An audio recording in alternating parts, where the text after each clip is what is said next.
Hey everyone, I'm Bradley. Welcome back to my channel. Portland gentlemen, it is great to have you here today.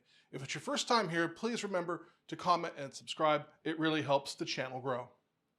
Today's video is all about the BrewTools light series of Unitanks. This will cover the F40 and the F80 light, although the example I have is an F40. Full disclosure, BrewTools did send me this tank for review, and it is awesome that I can share it with you. I'd also like to add that they didn't approach me. I asked, if not begged them to get a hold of this tank. For some reason, they might have been a little reluctant to give me one. No idea why, but I have one here for testing, and I'm super thrilled. So first, I'm gonna show you what's in the box, show you how to build it. Then we're gonna talk about some pretty important details. Obviously, what sets it apart is the heavily used amounts of polyketone in some of the components on this, which help bring the cost down, as well as other little nuances that obviously work for both the F80 and F40 regular, especially the 40 being its kind of minimum volume. I feel like that really isn't articulated well, what you can expect for your minimum amount of batch size as far as cooling goes with the onboard glycol jacket. So without further ado, let's jump into the video. Research it, mash it, boil it, ferment it, drink it, analyze it, share it. Home brewing is good. There's that new F40 light in the box, just waiting for me to have my way with it. Here's everything you get in the box with the light. And let's be honest, it's not light, it's made by BrewTools. There's all the gaskets, all the tri-clamps of varying sizes. You get a wrench, you name it, it's in there. You get this sweet little PRV with a little dog tag that says 2 bar. Some really small silicone tubing, a couple of blanks, and like I said, tri-clamps.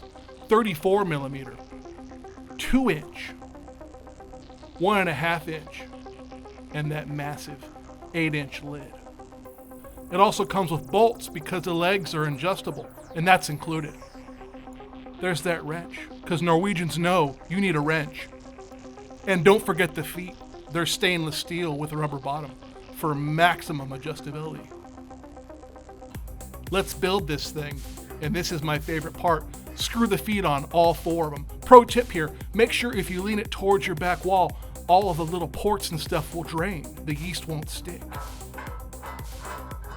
Use a level when it's in its final location. Now it's time for the legs. I do mine just on the first notch because I'm using a table.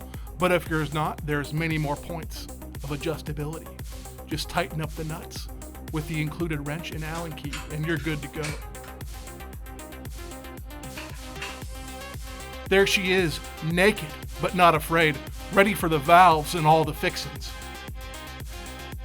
Look at that tri-clamp technique, give it the twirl. Oh yeah, backhanded, left-handed. You don't see that every day. Now it's time for the top 4 34 millimeter ports. They get a blank, or a PRV, or a gauge, in my opinion.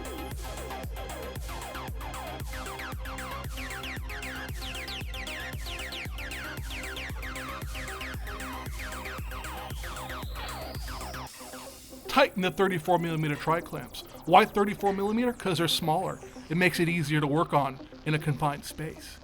Here's the sweet pressure gauge. It includes this diaphragm, so no gunk gets into the gauge, because gunk is bad. Pressure fermentation, you know it. This tank's rated to 2 bar. There she is, ready to roll. Got that massive top on there, that 8-inch engineering plastic lid with the 3-inch opening. Do up the tri-clamp. But remember, Norwegians know you need a wrench. Use the wrench, get it tight, but not so tight. Don't be a gorilla. It's time for that top 3-inch blank. Throw it on there and tighten it up. One hand makes it difficult, but I'm Bradley. Now it's time for the 2.5 inch side ports. No one knows what these are for yet, but it will soon be revealed. Next up, go to the front ports.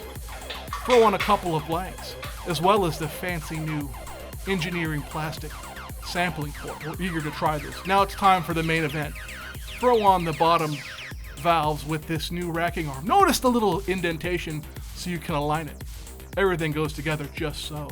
Now it's time for the new clean core butterfly valves, and these are sweet. Look at that contrast. Oh yeah! Now there's just one thing left to do. That's behold the glory of the BrewTools F40 Lite.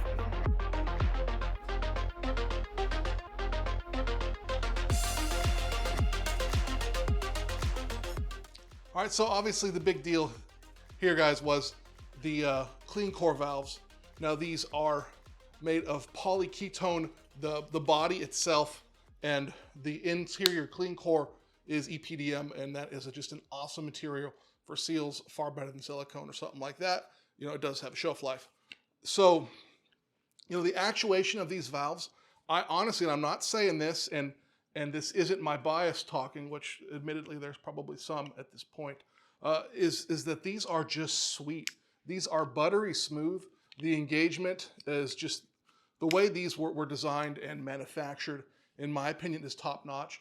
I honestly prefer articulating these valves and operating these clean core valves to stainless steel. Now commercially, this probably isn't as robust, but you know, don't throw them, and I think you'll be fine. Here's a quicker look at that EPDM clean core. So basically, there's the standard, you know, not standard, but most butterfly valves will have a seal. BrewTools uses EPDM on most of theirs. This is a different design, obviously, and this is captured inside of that valve's body, basically. And so all the wort, beer, whatever, it only touches this EPDM seal material, and that's awesome. So, you know, you don't need a gasket with these. It's internal. Spare parts are available. The valves are, I think, really reasonably priced, and I can't say enough good things about them. If you've watched this long and you haven't subscribed, really think about it. It helps the channel a ton.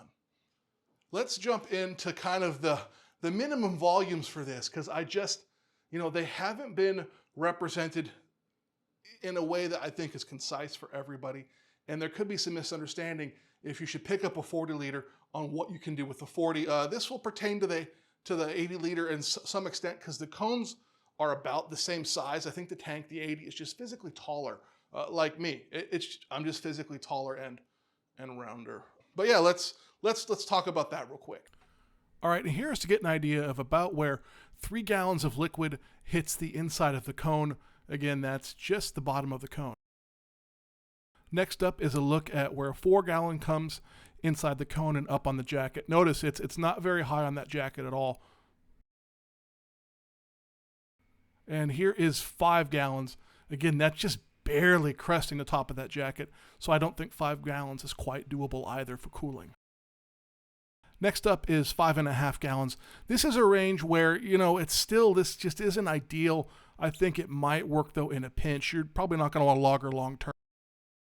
Next up is 6 gallons, and this is what I would consider, if you want to use cooling and get a decent result, 6 gallons is kind of the minimum that I would say is the actual capacity. There's a look at 6 gallons on the inside of the vessel, so you get how far it's going to be.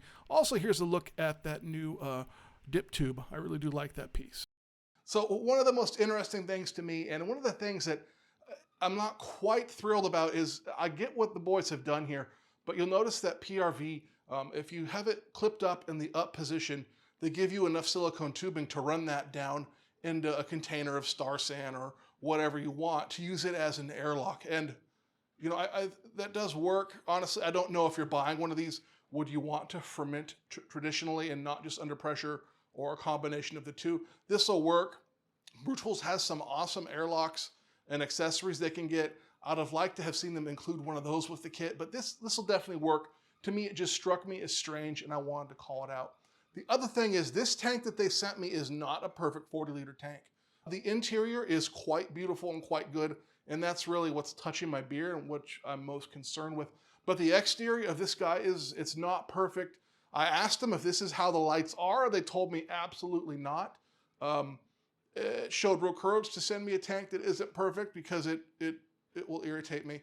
Having said that, there's an easy fix, and something to kind of little nuanced things that aren't included with the light series is an insulated jacket. For me, neoprene is a must, just to try and control condensation, as well as you don't get the coil for the EPDM sample valve, which is super awesome. So if you're getting one of these, I would definitely pick up a jacket, as well as a coil for the sample valve, as well as a spooning valve. And BrewTools makes a few different kinds. Obviously, there's the traditional kind that bubbles in the reservoir, and it's really awesome to see on YouTube and Instagram. But here's the other one I would consider picking up.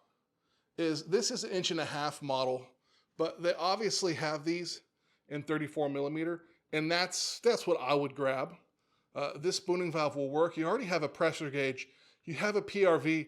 I would also recommend getting a secondary PRV just to be sure. With such a small little poppet style like that, it's good as an emergency backup, but you want a little bit more surface area just in case you miss some gunk cleaning. You don't overpressure the tank, but these tanks are, really pressure capable, so it's probably not an issue, but I just think everyone should be aware. So this style spooning valve, I really like. Again, it would go on one of the front ports if it was 34 millimeter, which this one isn't. These are a tremendous value for stainless steel, and these are accurate down to extremely low pressures. If you just want a couple pounds, you can dial it in with one of these, no problem. All right, so in a nutshell, I really do like the Light series.